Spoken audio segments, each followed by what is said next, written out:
In a faraway land wrapped in mist and forgotten time, there lived a queen named Virona.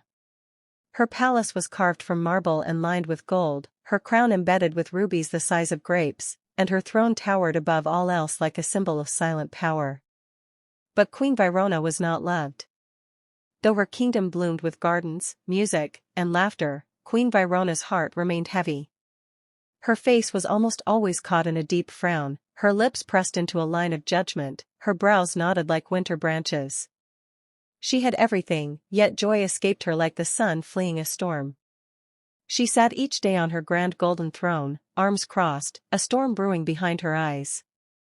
The royal hall shimmered with velvet drapes, crystal chandeliers, and stained glass windows, but the beauty was dimmed by her glum presence. Servants tiptoed across marble floors, guards stood stiff as statues, and no one dared speak unless spoken to.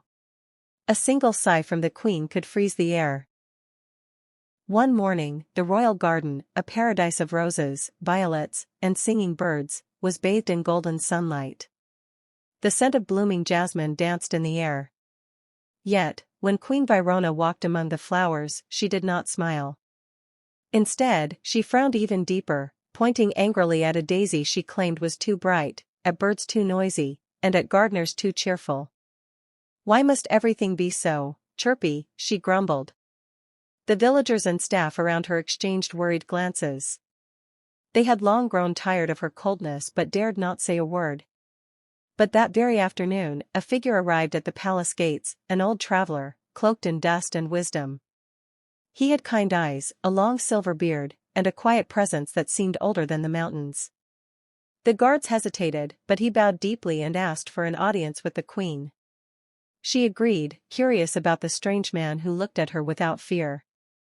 He entered the grand hall and bowed low. "Your Majesty," he said gently, "I bring you a gift. A mirror, not just of glass, but of truth." Queen Virona raised an eyebrow. "A mirror?" "Yes," he replied, and from his satchel, he drew a small mirror with a golden frame. "Look inside, and you'll see what others feel when they see you." She held the mirror up, and gasped.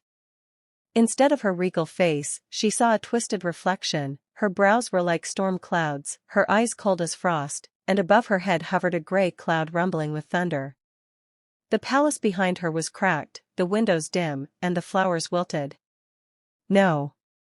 This cannot be me," she whispered. The old traveler nodded. "This is not your face, but your heart. Your kingdom reflects your spirit." She ordered the traveler to leave, claiming the mirror was cursed. But that night, she could not sleep. The image haunted her, the sadness in the eyes of her people, the drooping flowers, the ever-present cloud above her crown. The next day, she tried something she hadn't done in years. In the palace,